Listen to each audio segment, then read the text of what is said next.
नमस्कार दोस्तों, देखिए इस वीडियो में हम सामान्य ज्ञान के 100 से अधिक प्रश्न देखने वाले हैं जो पिछले एग्जामों में पूछे गए हैं और बार बार सभी एग्जाम्स में रिपीट होते रहते हैं। चाहे वह पीटीटी एग्ज़ाम हो, राजस्थान पुलिस एग्ज़ाम हो या फिर इंडिया का कोई भी एग्ज़ाम, इनमें जो प्रश्न आए हुए हैं वही प्रश्न मैंने इस वीडियो में शामिल किए हैं। तो आपको वीडियो अंत तक देखना है और 2 से 3 प्रश्न इस वीडियो से आपके हर एक एग्ज़ाम में रिपीट होने वाले हैं। 3 से ज़्यादा प्रश्न भी हो सकते हैं, लेकिन कम से कम 2 से 3 प्रश्न तो ज़रूर से ज़रूर आएंगे। तो देखिए, आप देखिए पहले प्रश्न की अगर बात करें, क्या कह रहा है पहला प्रश्न अपने, जनसंख्या तथा क्षेत्रफल की दृष्टि से भारत का स्थान विश्व में क्रमशः क्या है। तो देखिए, जनसंख्या और क्षेत्रफल की दृष्टि से अगर भारत का विश्व में स्थान देखें तो देखिए, चीन के बाद अगर जनसंख्या का स्थान देखें भारत में, विश्व में भारत का स्थान तो दूसरे नंबर पर आता है अपने जनसंख्या के मामले में। और क्षेत्रफल के मामले में अगर देखें तो क्षेत्रफल में अपने 7वें स्थान पर आता है। तो जनसंख्या में अपने दूसरा स्थान है विश्व में और क्षेत्रफल में अपने 7वां स्थान है। ऑप्शन 4 हो जाएगा इसका करेक्ट आंसर। अगला प्रश्न है, भारत का कुल क्षेत्रफल दुनिया के कुल भौगोलिक क्षेत्र का लगभग कितना प्रतिशत है। क्या हो जाएगा इसका आंसर। तो देखिए, भारत का कुल भौगोलिक क्षेत्रफल दुनिया का क्षेत्रफल का अगर देखें तो कितना परसेंट है, लगभग अपने 2.43%, 2.43% या फिर लगभग अगर देखें तो 2.4% हो जाएगा इसका करेक्ट आंसर। अगला प्रश्न है, भारत का अक्षांशीय व देशांतरी विस्तार कितना है। क्या हो जाएगा इसका आंसर। तो देखिए, भारत का अक्षांशीय विस्तार अगर देखें, कुल अक्षांशीय विस्तार तो अपने 6 डिग्री 4 मिनट उत्तरी अक्षांश से 37 डिग्री 6 मिनट उत्तरी अक्षांश से, और देशांतरी विस्तार कितना है, 68 डिग्री 7 मिनट पूर्वी देशांतर से अपने 97 डिग्री 25 मिनट पूर्वी देशांतर। ये हो जाएगा अपने भारत का अक्षांशीय व देशांतरी विस्तार। और मुख्य भूमि से अगर पूछ ले तो अपने 8 डिग्री 4 मिनट उत्तरी अक्षांश से अपने 37 डिग्री 6 मिनट हो जाएगा। ये मुख्य भूमि से पूछ ले, और बाकी पूछ ले तो अपने कुल अक्षांशीय विस्तार कितना है, 6 डिग्री 4 मिनट उत्तरी अक्षांश से 37 डिग्री 6 मिनट। ऑप्शन सी हो जाएगा इसका करेक्ट आंसर। अगला प्रश्न है अपने, कर्क रेखा भारत के कितने राज्यों से होकर गुजरती है। तो देखिए, कर्क रेखा अपने भारत के 8 राज्यों से होकर गुजरती है। ऑप्शन 3 हो जाएगा इसका करेक्ट आंसर। अगला प्रश्न है, भारतीय मानक समय को जिस मानक मेरिडियन के अनुसार निर्धारित किया जाता है वो निम्न में से कहाँ से होकर गुजरती है। तो देखिए, भारत की मानक समय रेखा कहाँ से होकर गुजरती है, अपने इलाहाबाद के निकट अपने नैनी से होकर गुजरती हैं। इलाहाबाद के निकट अपने नैनी से होकर गुजरती हैं। और मानक समय रेखा कितनी है अपने भारत की, 82 डिग्री 5 मिनट पूर्वी देशांतर, 82 डिग्री 5 मिनट पूर्वी देशांतर अपने भारत की मानक समय रेखा है, जो अपने इलाहाबाद के निकट से अपने गुजरती हैं। और भारत की मानक समय रेखा अपने 5 राज्यों से होकर गुजरती हैं, ये भी आप ध्यान रखें। अगला प्रश्न है, भारत चीन सीमा की पूर्वी सीमा क्या कहलाती है। तो देखिए, भारत चीन की जो पूर्वी सीमा है क्या कहलाती है, अपने मैकमोहन रेखा के नाम से जानते हैं। भारत चीन की सीमा को, इस सीमा रेखा का निर्धारण अपने 1914 में हुआ है। मैकमोहन रेखा अपने भारत व चीन के मध्य स्थित है। अगला प्रश्न है, निम्नलिखित में से कौन से देश की भारत के साथ सबसे छोटी सीमा है। तो देखिए, सबसे छोटी सीमा अपने किस देश के साथ लगती है, अपने अफगानिस्तान के साथ। अफगानिस्तान के साथ मात्र 106 किलोमीटर सीमा बनाता है भारत। तो देखिए, ऑप्शन 2 हो जाएगा इसका करेक्ट आंसर। और अगर पूछ ले सबसे ज़्यादा अपने कौन से देश के साथ लगती हैं, जैसा कि ये प्रश्न पूछा गया है, कौन सा देश भारत के साथ सबसे लंबी स्थलीय सीमा साझा करता है, तो क्या हो जाएगा इसका आंसर, बांग्लादेश के साथ सबसे अधिक सीमा लगती है अपने 4096 किलोमीटर। तो ये आप ध्यान रखें, अफगानिस्तान के साथ तो सबसे कम लगती हैं और बांग्लादेश के साथ सबसे अधिक सीमा साझा करता है भारत। ऑप्शन 3 हो जाएगा इसका करेक्ट आंसर। अगला प्रश्न है, भारत में कितने राज्य समुद्री तट रेखा से लगे हुए हैं। तो देखिए, समुद्री तट रेखा से अपने भारत के 9 राज्य लगे हुए हैं। ऑप्शन 3 हो जाएगा इसका करेक्ट आंसर। और देखिए, सबसे अधिक अगर पूछ ले समुद्री तट रेखा किस राज्य की है, तो अपने गुजरात राज्य सबसे अधिक तट रेखा बनाता है, गुजरात राज्य। और सबसे कम अगर पूछ ले तो अपने गोवा राज्य सबसे कम बनाता है, गोवा सबसे कम। और सबसे अधिक अगर पूछ ले तो अपने गुजरात है। और 9 राज्य अपने तट रेखा पर स्थित है। अगला प्रश्न है, निम्नलिखित में से भारत का सबसे ऊंचा शिखर कौन सा है। माउंट एवरेस्ट, नंगा पर्वत, कंचनजंगा या फिर नंदा देवी। क्या हो जाएगा इसका आंसर। देखिए, भारत का अगर देखें सबसे ऊंचा शिखर कौन सा है, तो ये अपने K2 है, जिसको गॉडविन ऑस्टिन के नाम से भी जानते हैं, जो अपने POK में है, पाक अधिकृत कश्मीर में है। लेकिन ये अपनी इस ऑप्शन में दे नहीं रखा है। इसका आंसर क्या हो जाएगा, अपने POK के बाद अगर देखें विशुद्ध रूप से, मतलब जो बिना विवादित सबसे ऊंचा शिखर कौन सा है, ये अपने कंचनजंगा है। ऑप्शन 3 हो जाएगा इसका करेक्ट आंसर। कंचनजंगा अपने सिक्किम राज्य में स्थित है, सिक्किम राज्य में। इसकी ऊंचाई कितनी है, 8586 मीटर लगभग अपने सिक्किम राज्य में है। ऑप्शन थर्ड हो जाएगा इसका करेक्ट आंसर। अगला प्रश्न है, भारत का पश्चिमी तटीय मैदान का दक्षिणी भाग किस नाम से जाना जाता है? तो देखिए, भारत का पश्चिमी तटीय मैदान का अपने दक्षिणी भाग मालाबार तट के नाम से जाना जाता है, मालाबार तट के नाम से। अगला प्रश्न है, हिमालय के स्थान पर कौन सा सागर विद्यमान था? तो देखिए, हिमालय किसका अवशेष है? अपने तेथिस सागर का अवशेष है। ऑप्शन थर्ड हो जाएगा इसका सही आंसर। हिमालय अपने तेथिस सागर का अवशेष है। ऑप्शन थर्ड है इसका करेक्ट आंसर। ये नवीन पर्वतमाला है अपने। अगला प्रश्न है, गारो पहाड़ियाँ भारत के किस भाग में स्थित हैं? तो देखिए, गारो पहाड़ियाँ अगर आ जाए या फिर खासी पहाड़ियाँ आ जाए, गारो पहाड़ियाँ आ जाए या फिर खासी पहाड़ियाँ आ जाए, जयंतिया पहाड़ियाँ आ जाए, ये अपने मेघालय राज्य में, मेघालय में, तो अपने भारत के उत्तर पूर्व में स्थित है। मेघालय अपने कहाँ है? उत्तर पूर्व में स्थित है। ये अपने उत्तर पूर्वी पहाड़ियाँ हैं, गारो, खासी, जयंतिया पहाड़ियाँ। तो ऑप्शन 2 हो जाएगा इसका सही आंसर। अगला प्रश्न है, भारत के कौन से भाग में सर्वाधिक बाढ़ प्रभावित क्षेत्र पाए जाते हैं? तो देखिए, सबसे ज़्यादा बाढ़ प्रभावित क्षेत्र अगर पूछ ले तो अपने मध्य व निचला गंगा मैदान भाग में पाए जाते हैं। मध्य व निचला गंगा मैदान में सबसे ज़्यादा बाढ़ प्रभावित क्षेत्र पाए जाते हैं भारत में। अगला प्रश्न है, भारत का कितना क्षेत्र गंभीर सूखे की पुनरावृत्ति की दशा से प्रभावित है? तो देखिए, गंभीर सूखा अपने लगभग 16% हो जाएगा। 16% क्षेत्र अपने गंभीर सूखे की पुनरावृत्ति दशा से प्रभावित है भारत का। अगला प्रश्न है, भारत में शरदकालीन वर्षा के क्षेत्र कौन से हैं? तो देखिए, भारत में शरदकालीन वर्षा कहाँ होती है? क्या हो जाएगा इसका आंसर? तो देखिए, तमिलनाडु व कर्नाटक में अपने भारत में शरदकालीन वर्षा होती है, और तमिलनाडु में अपने शीतकाल में भी वर्षा होती है, शरदकाल में भी वर्षा होती है। इन दोनों राज्यों में आप ध्यान रखें। और सबसे ज़्यादा अगर पूछ ले या वर्षा अपने किस मानसून से होती है, तो अपने उत्तरी पूर्वी मानसून से अपने तमिलनाडु में सबसे ज़्यादा बरसात होती है मुख्य रूप से। तो अपने ऑप्शन सी हो जाएगा इसका करेक्ट आंसर। शरदकालीन वर्षा अपने तमिलनाडु व कर्नाटक में होती है। अगला प्रश्न है, उत्तरी भारत में शीतकालीन वर्षा का क्या कारण है? तो देखिए, उत्तरी भारत में जो शीतकालीन वर्षा होती है, जिसको मावठ के नाम से जानते हैं, तो मावठ अपने भूमध्य सागरीय मानसून है। तो अपने पश्चिमी चक्रवाती विक्षोभ के कारण अपने मानसून के कारण अपने मावठ वर्षा होती है उत्तरी भारत में। तो ऑप्शन 3 हो जाएगा इसका करेक्ट आंसर।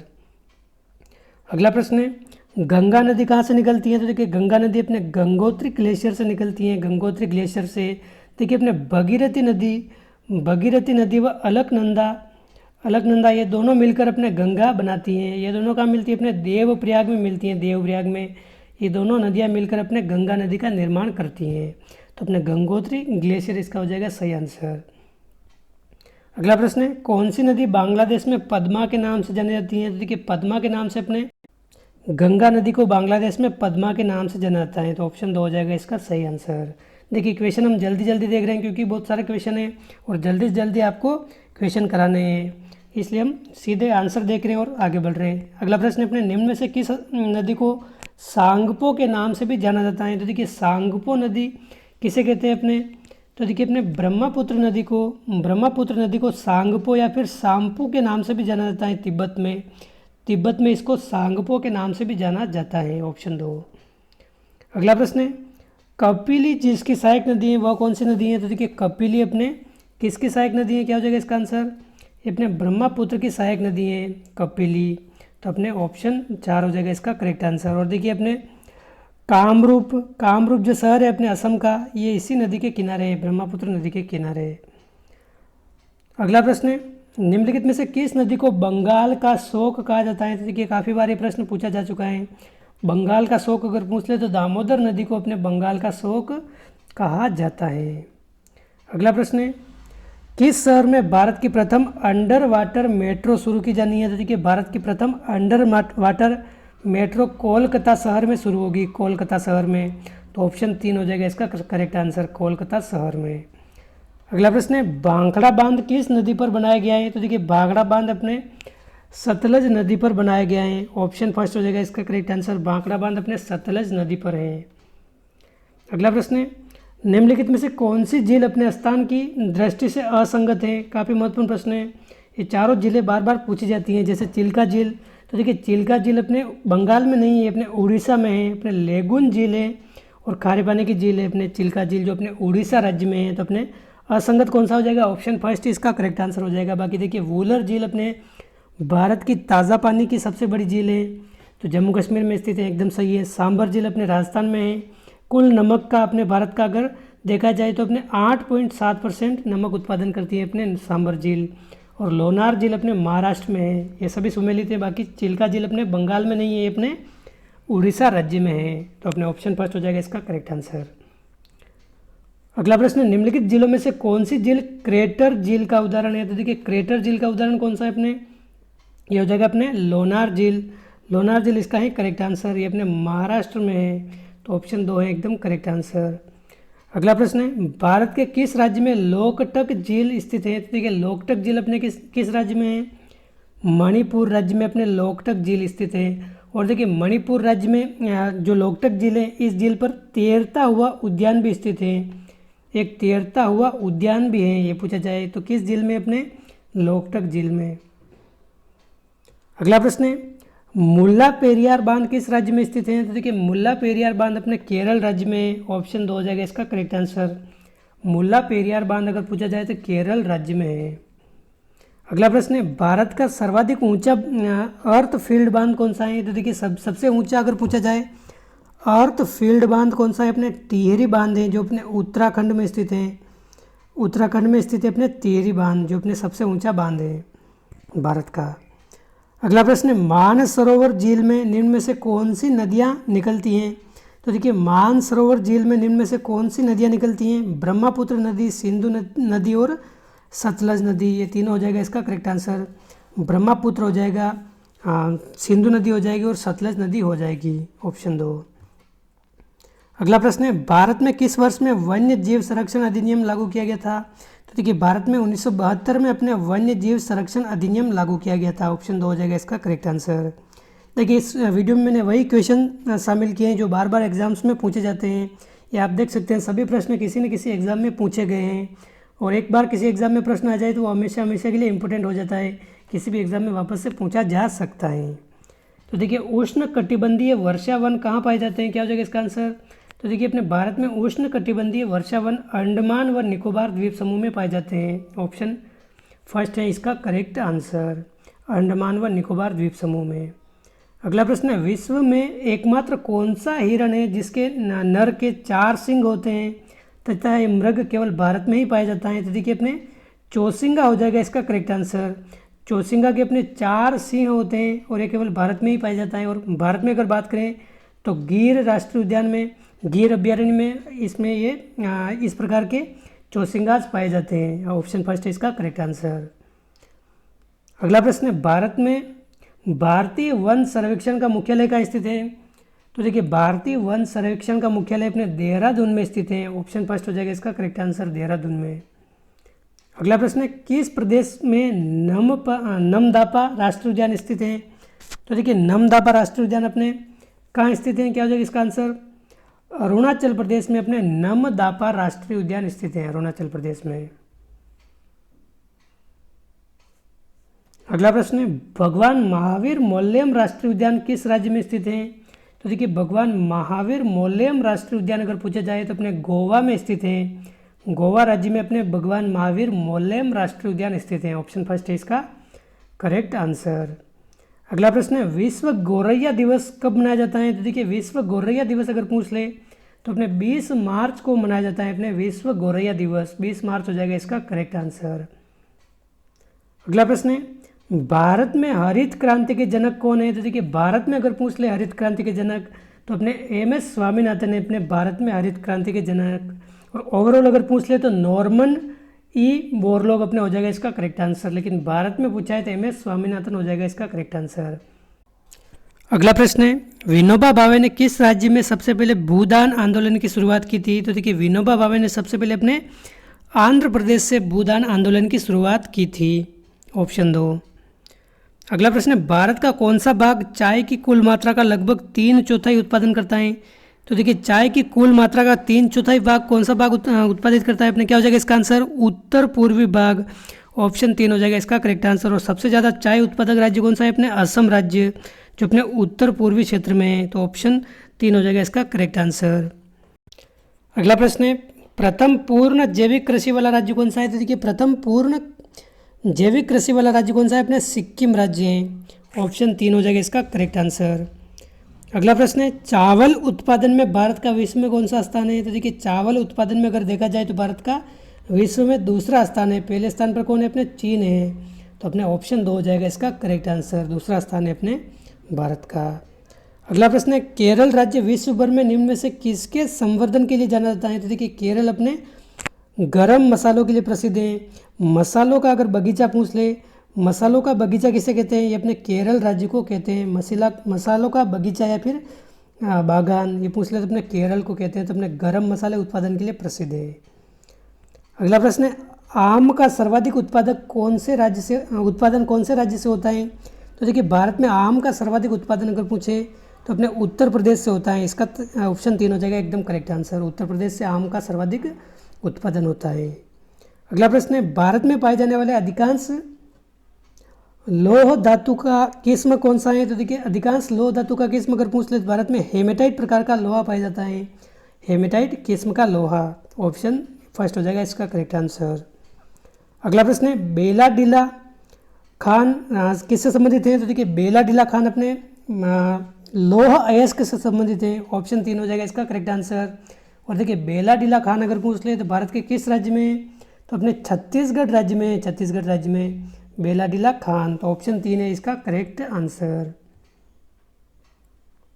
अगला प्रश्न है, रानीगंज कोयला क्षेत्र कहाँ स्थित है? तो देखिए रानीगंज कोयला क्षेत्र अपने पश्चिम बंगाल में स्थित है। ऑप्शन 3 हो जाएगा इसका करेक्ट आंसर। रानीगंज कोयला क्षेत्र अपने पश्चिम बंगाल में स्थित है। अगला प्रश्न है, निम्नलिखित में से कौन सा एक जैव संसाधन है? रत्न, पेट्रोल, खनिज पदार्थ या फिर भारी धातु? तो देखिए जैव संसाधन कौन सा है? अपने पेट्रोल एक जैव संसाधन है पेट्रोल। ऑप्शन 2 है एकदम करेक्ट आंसर।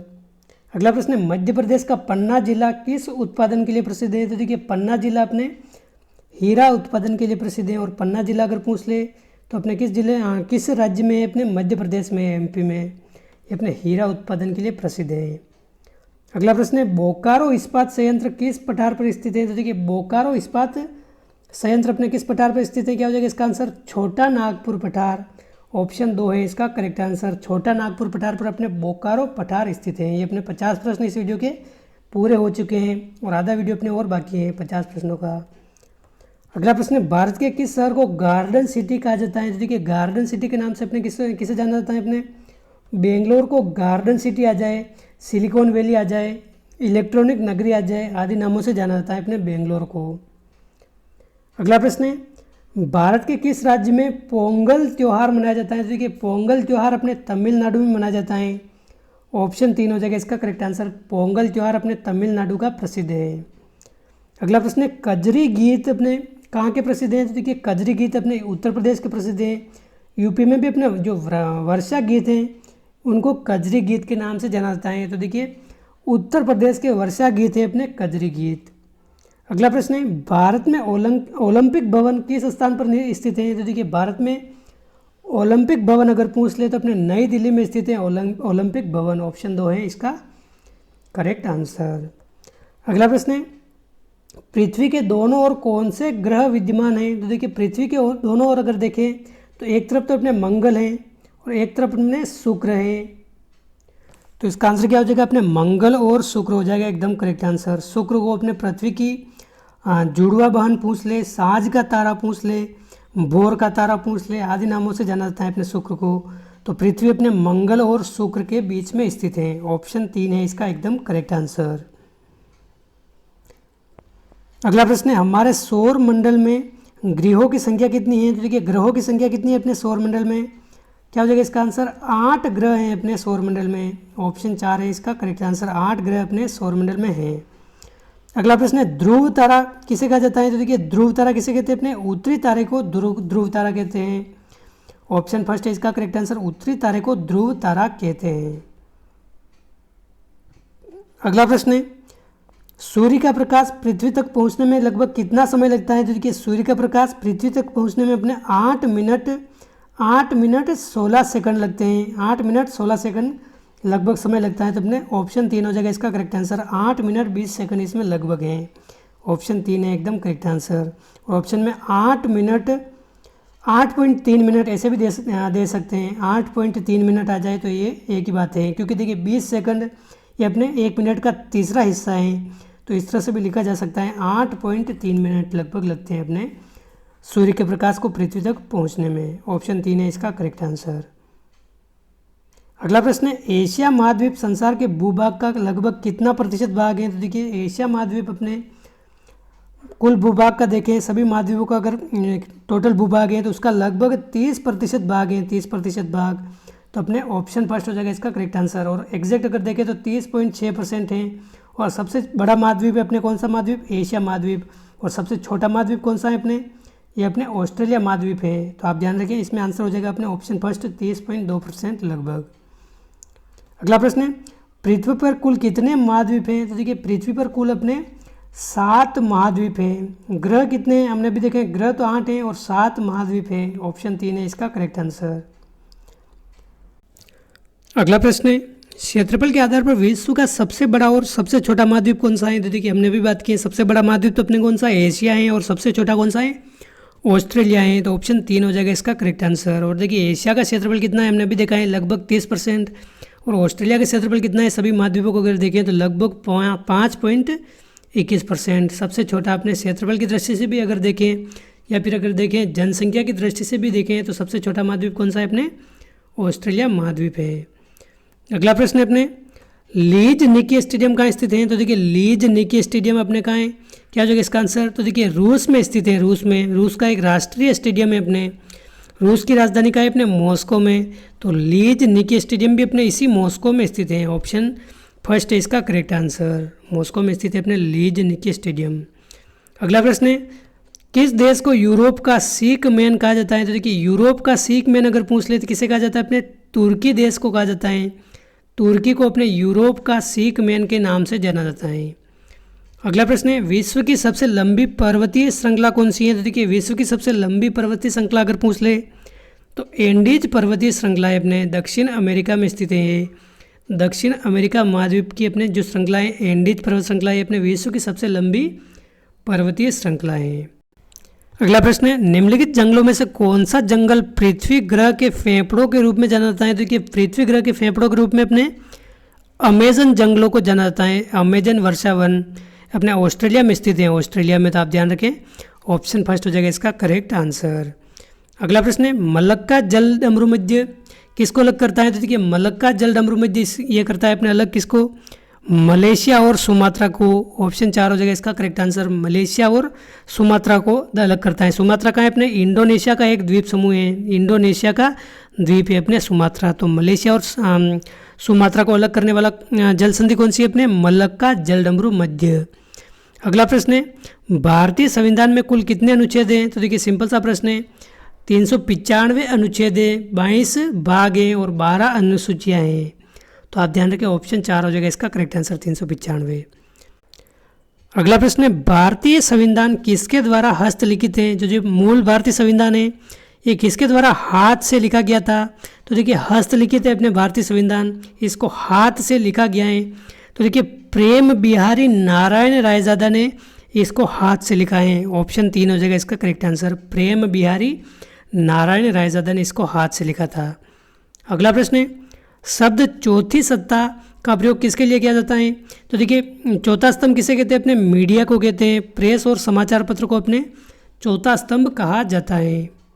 अगला प्रश्न है, भारत के संविधान के किस अनुच्छेद में राष्ट्रपति को क्षमा प्रदान करने की शक्ति का उल्लेख है? तो देखिए राष्ट्रपति क्षमा दान की शक्ति अपने अनुच्छेद कौन से में बताई गई है? अपने अनुच्छेद 72 में। ऑप्शन 2 हो जाएगा इसका करेक्ट आंसर। अनुच्छेद 72 अपने क्षमादान से संबंधित है अपने राष्ट्रपति के। ऑप्शन 2 हो जाएगा इसका करेक्ट आंसर। अगला प्रश्न है, भारत के एकमात्र राष्ट्रपति जो निर्विरोध चुने गए थे, तो देखिए निर्विरोध अपने कौन से राष्ट्रपति चुने गए थे? अपने नीलम संजीव रेड्डी। ये अपने एकमात्र ऐसे राष्ट्रपति हैं जो अपने निर्विरोध चुने गए थे अपने। तो ऑप्शन 4 है इसका करेक्ट आंसर। अगला प्रश्न है, प्रधानमंत्री किसे पद की शपथ दिलाता है? तो देखिए प्रधानमंत्री के द्वारा किसको शपथ दिलाई जाती है? उप मंत्री को, उप प्रधानमंत्री को, अस्थायी लोकसभा अध्यक्ष को या फिर संसदीय सचिव को? देखिए संसदीय सचिव को अपने प्रधानमंत्री शपथ दिलाता है, तो ऑप्शन 4 हो जाएगा इसका करेक्ट आंसर। संसदीय सचिव को अगर पूछ ले शपथ कौन दिलाता है, तो अपने प्रधानमंत्री के द्वारा दिलाई जाती है शपथ। अगला प्रश्न है, निम्नलिखित में से कौन भारत सरकार के प्रधानमंत्री के वेतन एवं भत्तों का निर्धारण करता है? तो देखिए वेतन व भत्ते अपने प्रधानमंत्री के संसद के द्वारा निर्धारित किए जाते हैं। ऑप्शन 2 हो जाएगा इसका करेक्ट आंसर। संसद के द्वारा निर्धारित किए जाते हैं। अगला प्रश्न है, 1970 में केंद्रीय बजट किसके द्वारा प्रस्तुत किया गया? तो देखिए 1970 में अगर पूछ ले केंद्रीय बजट, यानी कि ये पूछ रहे कि 1970 में वित्त मंत्री कौन थी? तो देखिए वित्त मंत्री तो अब तक सब याद रखना ऐसा नहीं है, ये सबसे प्रश्न पूछा जाएगा। वित्त मंत्री जो 1970 में बनी थी, ये कौन थी? प्रथम महिला वित्त मंत्री थी अपने भारत की, जो कौन थी? अपने इंदिरा गांधी थी, इसलिए प्रश्न पूछा गया है। भारत की अगर प्रथम महिला वित्त मंत्री अगर पूछ ले तो अपने ये इंदिरा गांधी थी। तो 1970 में केंद्रीय बजट इन्हीं के द्वारा पेश किया गया था। ऑप्शन 3 हो जाएगा इसका करेक्ट आंसर। अगला प्रश्न है, वह प्रथम प्रधानमंत्री कौन थे जिन्होंने संसद सत्र में उपस्थित हुए बिना ही त्याग पत्र दे दिया था? तो देखिए ऐसे कौन से प्रधानमंत्री जिन्होंने लोकसभा का सामना नहीं किया था? तो अपने चौधरी चरण सिंह हो जाएगा इसका करेक्ट आंसर। चौधरी चरण सिंह हो जाएगा इसका एकदम सही आंसर। अगला प्रश्न है, संसद का निम्न सदन व उच्च सदन कौन से हैं? तो देखिए निम्न सदन किसे कहते हैं? निम्न सदन तो कहते हैं अपने लोकसभा को, और उच्च सदन कहते हैं अपने राज्यसभा को। तो ऑप्शन 2 हो जाएगा इसका करेक्ट आंसर। लोकसभा व राज्यसभा को अपने निम्न सदन व उच्च सदन के नाम से जानते हैं। अगला प्रश्न है, भारत में संसद में क्या सम्मिलित है? तो देखिए संसद किसे मिलकर बनी होती है अपने? तो देखिए संसद में राष्ट्रपति आता है, राज्यसभा आता है और अपने लोकसभा आती है, यानी कि लोकसभा प्लस राज्यसभा प्लस राष्ट्रपति, इससे मिलकर बनती है अपने संसद। तो इसका आंसर क्या हो जाएगा? अपने 1 व 2 ये हो जाएगा इसका करेक्ट आंसर। तो ऑप्शन 2 है, 2 नहीं है, गलत है। ऑप्शन 4 हो जाएगा इसका करेक्ट आंसर। 1 व 2 केवल राष्ट्रपति, राज्यसभा व लोकसभा इन तीनों से मिलकर अपने संसद बनी होती है। अगला प्रश्न है, संसद का अधिवेशन बुलाने का काम किसका है? तो देखिए संसद का संयुक्त अधिवेशन किसके द्वारा बुलाया जाता है? अपने राष्ट्रपति के द्वारा बुलाया जाता है। और संयुक्त अधिवेशन की अध्यक्षता कौन करता है? अपने लोकसभा का अध्यक्ष करता है, लेकिन बुलाने का काम कौन करता है? अपने राष्ट्रपति करता है। अगला प्रश्न है, संसद में सदन द्वारा इसकी बैठकों में लगातार कितने दिन अनुपस्थित रहने पर किसी सदस्य का स्थान रिक्त घोषित कर दिया जाता है? तो देखिए लगातार 60 दिन तक अगर कोई सांसद अनुपस्थित है तो उसका स्थान रिक्त घोषित कर दिया जाता है। अगला प्रश्न है, राज्यसभा में राष्ट्रपति द्वारा कितने सदस्य मनोनीत किए जाते हैं? तो देखिए राष्ट्रपति के द्वारा अपने 12 सदस्य राज्यसभा में मनोनीत किए जाते हैं। ऑप्शन 5 हो जाएगा इसका करेक्ट आंसर। 12 सदस्य मनोनीत किए जाते हैं।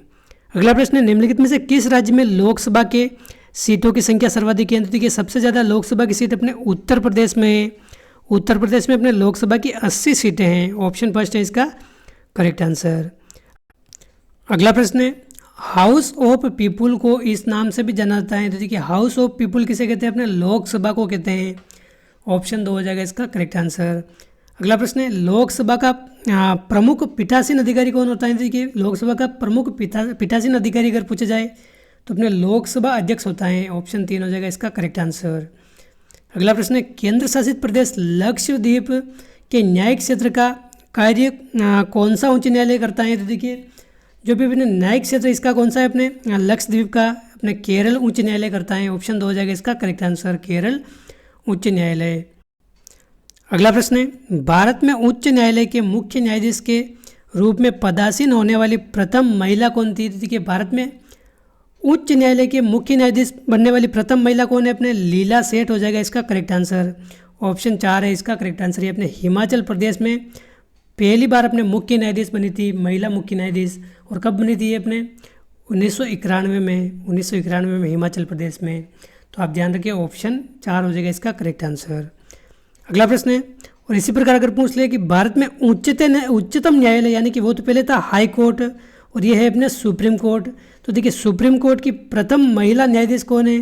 तो देखिए सुप्रीम कोर्ट की प्रथम महिला न्यायाधीश अपने कौन है? फातिमा बीबी हो जाएगा इसका करेक्ट आंसर। फातिमा बीबी ये अपने 1989 में बनी थी। दोनों प्रश्न आप ध्यान रखिए, ऑप्शन 1 है इसका करेक्ट आंसर। अगला प्रश्न है, भारतीय संविधान की उद्देशिका में संशोधन कब किया गया है? तो देखिए भारतीय संविधान की उद्देशिका यानी कि प्रस्तावना में संशोधन अपने 42वें संविधान संशोधन में किया गया था। अपने 1976 में ये संविधान संशोधन हुआ था। इस समय अपने प्रस्तावना में संशोधन किया गया था, अपने समाजवाद, अखंडता जैसे शब्द जोड़े गए थे। अगला प्रश्न है अपने भारतीय संविधान के इतिहास में सबसे विवादास्पद संविधान संशोधन कौन सा था? तो देखिए सबसे बड़ा और अगर विवादास्पद अगर पूछ ले, जिसको भारत का मिनी संविधान भी बोलते हैं, मिनी संविधान, तो ये संविधान संशोधन कौन सा था? ये 42वां संविधान संशोधन था। ऑप्शन 3 है इसका करेक्ट आंसर, 42वां संविधान संशोधन। अगला प्रश्न है अपने कौन से संवैधानिक संशोधन के आधार पर मताधिकार के लिए न्यूनतम आवश्यक आयु 21 वर्ष से घटाकर 18 वर्ष कर दी गई? तो देखिए मतदान के लिए आयु पहले 21 वर्ष थी, इसको घटाकर 18 वर्ष किस संविधान संशोधन के तहत किया गया था आपने? तो देखिए 61वें संविधान संशोधन में इसको घटा लिया गया था। तो ऑप्शन 3 हो जाएगा इसका करेक्ट आंसर। ये संविधान संशोधन कब हुआ था अपने 61वां? तो 1989 में हुआ था ये संविधान संशोधन। अगला प्रश्न है शिमला समझौते पर किस वर्ष में हस्ताक्षर हुए थे? तो देखिए शिमला समझौते पर अपने 1972 में हस्ताक्षर हुए थे। अपने भारत की ओर से इंदिरा गांधी ने भाग लिया था। 1972 हो जाएगा इसका करेक्ट आंसर। अगला प्रश्न है विश्व राजनीति में शीत युद्ध के समापन का मुख्य कारण क्या था? तो देखिए विश्व राजनीति में शीत युद्ध के समापन का मुख्य कारण क्या था? अपने सोवियत संघ का विघटन। और देखिए वापस से अपने रूस और यूक्रेन के बीच युद्ध चल रहा है, वापस शीत युद्ध काफ़ी समय तक चलेगा, ये आप ध्यान रखें। तो अपने ये सबसे पहले सोवियत संघ का अपने विघटन कब हुआ था? 1991 में हुआ था। तो इसका विघटन होने के बाद अपने शीत युद्ध का समापन माना गया था, जो वापस अब शुरू होने वाला है। अगला प्रश्न है अपने तीस्ता नदी के जल बंटवारे पर भारत का किस पड़ोसी देश के साथ विवाद है? तो देखिए तीस्ता नदी पर जल बंटवारे के लिए अपने बांग्लादेश, इसके साथ अपने जल विवाद है। ऑप्शन 3 हो जाएगा इसका करेक्ट आंसर, बांग्लादेश के साथ अपने जल विवाद है। अगला प्रश्न है स्वतंत्र भारत की प्रथम महिला मुख्यमंत्री कौन बनी थी? तो देखिए स्वतंत्र भारत की अगर प्रथम महिला मुख्यमंत्री अगर पूछा जाए तो देखिए सबसे पहले महिला मुख्यमंत्री बनी थी अपने उत्तर प्रदेश में। कौन बनी थी अपने? ये सुचेता कृपलानी। ऑप्शन 2 हो जाएगा इसका करेक्ट आंसर, सुचेता कृपलानी अपने उत्तर प्रदेश में मुख्यमंत्री बनी थी। आप ध्यान रखें ऑप्शन 2 है इसका करेक्ट आंसर। अगला प्रश्न है संविधान में कौन सा भाग पंचायत से संबंधित है? तो देखिए पंचायत से संबंधित भाग कौन सा है अपने? तो देखिए भाग 9 अपने संविधान में पंचायत से संबंधित है। तो अपने ऑप्शन 4 हो जाएगा इसका करेक्ट आंसर, भाग 9। अगला प्रश्न है संयुक्त राष्ट्र संघ का प्रधान कार्यालय कहाँ है? तो देखिए संयुक्त राष्ट्र संघ का प्रधान कार्यालय अपने न्यूयॉर्क में है। ऑप्शन 2 हो जाएगा इसका करेक्ट आंसर, संयुक्त राष्ट्र संघ का प्रधान कार्यालय अपने कहाँ है? न्यूयॉर्क में। अगला प्रश्न है संयुक्त राष्ट्र सुरक्षा परिषद में अस्थायी सदस्यों की संख्या कितनी है? तो देखिए संयुक्त राष्ट्र सुरक्षा परिषद में अपने अस्थायी सदस्यों की संख्या कितनी है? अपने 5 अस्थायी सदस्य हैं। तो ऑप्शन 2 हो जाएगा इसका करेक्ट आंसर। और देखिए अंतर्राष्ट्रीय मुद्रा कोष यानी कि इसको IMF भी कहते हैं, IMF का मुख्यालय कहाँ स्थित है? तो देखिए वाशिंगटन डीसी में अपने IMF का मुख्यालय स्थित है। इसकी स्थापना अपने 1945 में हुई थी। आप ध्यान रखें ऑप्शन फर्स्ट हो जाएगा इसका करेक्ट आंसर। जो अपने विभिन्न अंतर्राष्ट्रीय संगठन है इसका हमने अलग से वीडियो देख लिया है, आप जाकर देख सकते हैं, काफ़ी महत्वपूर्ण प्रश्न हमने उसमें देखे थे। अगला प्रश्न है और इस वीडियो का सेकंड लास्टवा प्रश्न है अपने भारत के राष्ट्रीय प्रतीक चिन्ह में दिखने वाले पशु कौन से? तो देखिए राष्ट्रीय प्रतीक चिन्ह इसमें कौन से पशु दिखते हैं? अपने घोड़ा है, बैल है, शेर और हाथी, ये 4 पशु अपने राष्ट्रीय प्रतीक चिन्ह में दिखते हैं, घोड़ा, बैल, शेर व हाथी। ऑप्शन फर्स्ट हो जाएगा इसका करेक्ट आंसर। और इस वीडियो का अंतिम प्रश्न है अपने निम्नलिखित में से सबसे प्राचीन क्या है? तो देखिए सबसे प्राचीन अपने ऋग्वेद है। ऑप्शन 2 है इसका करेक्ट आंसर। अपने वेद कितने हैं? 4 वेद हैं और सबसे प्राचीन वेद कौन सा है? अपने ऋग्वेद है। तो दोस्तों ये थे इस वीडियो के 100 महत्वपूर्ण प्रश्न। मुझे उम्मीद है आपको वीडियो पसंद आएगा। वीडियो अच्छा लगा तो लाइक ज़रूर करें, चैनल पर पहली बार आए तो सब्सक्राइब करें और ऐसे वीडियो हम लगातार रूप से आगे भी जारी रखेंगे। तो इस वीडियो में बस इतना ही, मिलते हैं अगली वीडियो में। जय हिंद, जय भारत।